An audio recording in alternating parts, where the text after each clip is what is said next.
I want to ask something that's very important to people here, and that is the view that in Pakistan, censorship and harassment of the press, of activists and dissenting voices of women is on the rise. And you just spoke very eloquently about a new Pakistan, talked about the inequalities that have plagued the economy. And I'm curious, what are your thoughts and commitments about also protecting the pluralism and the freedom of speech and of the media that's so important to a democratic Pakistan?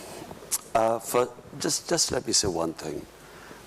My government, and time will prove this, will be the most inclusive government in Pakistan ever. We will try, we have already now ensured full protection for our minorities.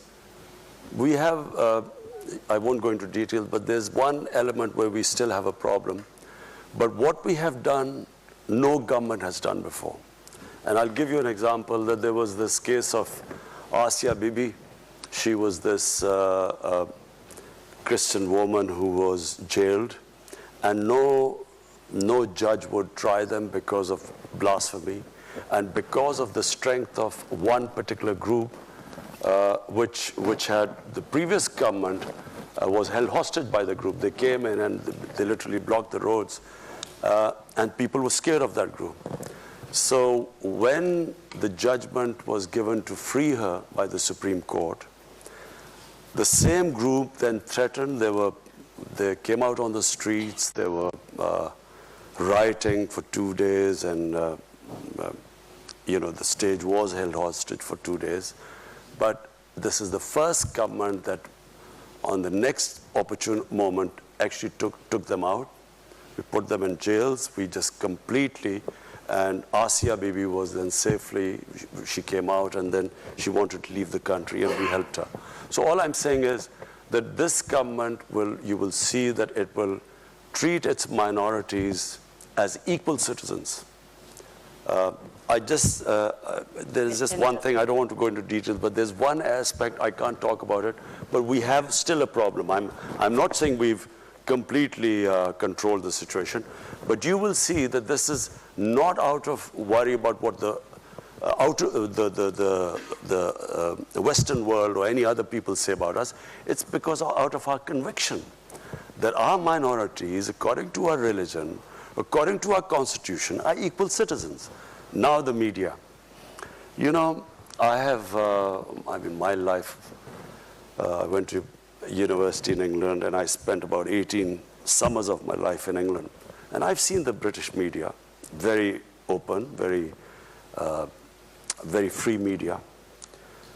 The Pakistan media, in my opinion, is even freer than the British media. There is the media in Pakistan, is not just free, but sometimes out of control. I can tell you that in Britain, no media would have published things like, or said on television things like the Pakistan media has done. I can tell you since I've been in power. Imagine, I don't even think in America this would be allowed, even though the media has this love-hate relationship with President Trump, more hate than love sometimes. But imagine that again, a prime minister of a country, and this man sits on television and says that I can tell you that he's getting divorced tomorrow. So if there was some truth in it, you would, okay, if he had some knowledge. But there's only me and my wife living together. Where did he get this information from? But this sort of thing, in the olden days, I can tell you that this guy would have been beaten up. Nawaz Sharif's time, the previous prime minister, he had journalists beaten up. Asif Zardari, people were petrified of him. People would disappear. In my time, I went to the legal channels, I reported it to the media, I went into the court. All I'm saying is that what the media in Pakistan is, you will not find a media like that. And I remember the previous ambassador to Pakistan, him saying that the media was out of control.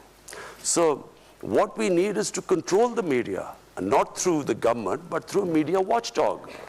At the moment, I mean, there are 2 or 3 things the media did. One is that they started reporting wrongly that the IMF had said that the rupee would fall, to a number they quoted. They almost, there was a run on the rupee. I mean, who would do that? First, you're fighting in the biggest economic crisis in your history. Second, you have media coming up with this false news about causing a run on the rupee, or the finance minister's change, and so on. So I feel very strongly that we will strengthen the media watchdog. It is not censorship. We will strengthen the media watchdog. But there are 70 channels or 80 channels in Pakistan. Only 3 channels reported that they were having some problems.